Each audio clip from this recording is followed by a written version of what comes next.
ರಾಜ್ಯ ಕಾಂಗ್ರೆಸ್ ಪಕ್ಷದ ಅಧ್ಯಕ್ಷರು ಹಾಗೂ ಉಪಮುಖ್ಯಮಂತ್ರಿಗಳಾದಂಥ ಡಿ ಕೆ ಶಿವಕುಮಾರ್ ಅವರು ಈಗ ರಾಜ್ಯದಲ್ಲಿ ಮುಖ್ಯಮಂತ್ರಿಗಳಾಗಬೇಕು ಅಂತೇಳಿ ಇಡೀ ನಮ್ಮ ಸಮುದಾಯದ ಬಯಕೆ. ಕಾರಣ ಇಷ್ಟೇ, 2023ನೇ ಇಸ್ವಿನಲ್ಲಿ ಇಡೀ ರಾಜ್ಯಾದ್ಯಂತ ರಾಜ್ಯವನ್ನು ಸುತ್ತಿ ಪಕ್ಷದ ಅಧ್ಯಕ್ಷರಾಗಿ ಪಕ್ಷವನ್ನು ಸಂಘಟಿಸಿ 136 ಜನ ಶಾಸಕರನ್ನು ಗೆಲ್ಲಿಸಿ ಪಕ್ಷವನ್ನು ಆಡಳಿತಕ್ಕೆ ತಂದರು.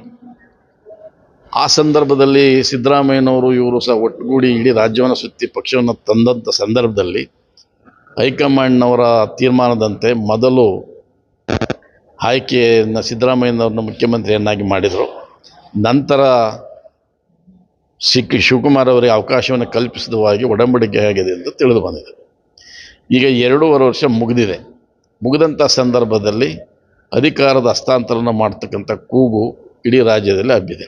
ಇದೇ ಸಂದರ್ಭದಲ್ಲಿ ಡಿ ಕೆ ಶಿವಕುಮಾರ್ ಅವರನ್ನು ಈ ಕರ್ನಾಟಕ ರಾಜ್ಯದಲ್ಲಿ 2ನೇ ಹೆಚ್ಚಿನ ಸಮುದಾಯದ ಒಕ್ಕಲಿಗ ಸಮುದಾಯದ ನಾಯಕರಾದಂಥ ಮುಂಚೂಣಿ ನಾಯಕರಾದಂಥ ಡಿ ಕೆ ಶಿವಕುಮಾರ್ ಅವರು ಸುಮಾರು 45 ವರ್ಷಗಳ ಕಾಲ ಪಕ್ಷ ನಿಷ್ಠೆಯಲ್ಲಿ ತೊಡಗಿದ್ದು ಇಡೀ ರಾಜ್ಯದಲ್ಲಿ ಪಕ್ಷದ ಅಧ್ಯಕ್ಷರಾಗಿ ಕಾಂಗ್ರೆಸ್ ಪಕ್ಷದ ಅಧಿಕಾರಕ್ಕೆ ತಂದಿರೋದ್ರಿಂದ ಹಲವಾರು ತೊಂದರೆಗಳನ್ನು ಕೊಟ್ಟರೂ ಸಹ ಯಾವುದಕ್ಕೆ ಎದೆಗುಂದಿದೆ ಇದ್ದು ಈಗ ಅಧಿಕಾರ ಹಸ್ತಾಂತರ ಸಮಯದಲ್ಲಿ ಅವರಿಗೆ ಕೊಡಬೇಕಾದಂಥ ಮಾತು ಕೊಟ್ಟಂತೆ ನಡೆದುಕೊಳ್ಳಬೇಕಾದಂಥ ಪರಿಸ್ಥಿತಿ ಹೈಕಮಾಂಡಿಗೆ ಉದ್ಭವ ಆಗಿದೆ.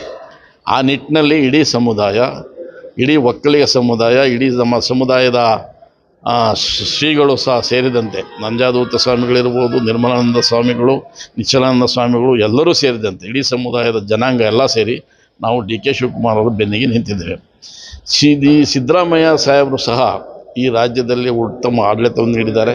ಪಕ್ಷದ ಹಿರಿಯರು, ಪಕ್ಷಕ್ಕೆ ಮಾರ್ಗದರ್ಶಕರು, ಹಾಗೂ ಅವರು ಕೊಟ್ಟ ಮಾತಿಗೆ ಯಾವತ್ತೂ ತಪ್ಪುವರಲ್ಲ.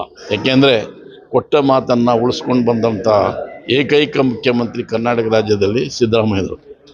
ಆದ್ದರಿಂದ ಯಾರು ಏನು ಹೇಳಿದ್ರು ಸಹ ಅವರು ಇದುವರೆಗೂ ಸಹ ಕೊಡಲ್ಲ ಅಂತ ಹೇಳಲಿಲ್ಲ. ಮಾತು ಕೊಟ್ಟ ಮಾತಿನಂತೆ ಅವ್ರು ನಡ್ಕೋತಾರೆ.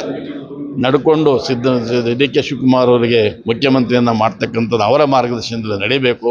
ಆ ಮಾತನ್ನು ಅವರು ಉಳಿಸ್ಕೋಬೇಕು ಅಂತೇಳಿ ಇಡೀ ಸಮುದಾಯ ಅವ್ರನ್ನ ಒಕ್ಕಲಿನಿಂದ ಒತ್ತಾಯವನ್ನು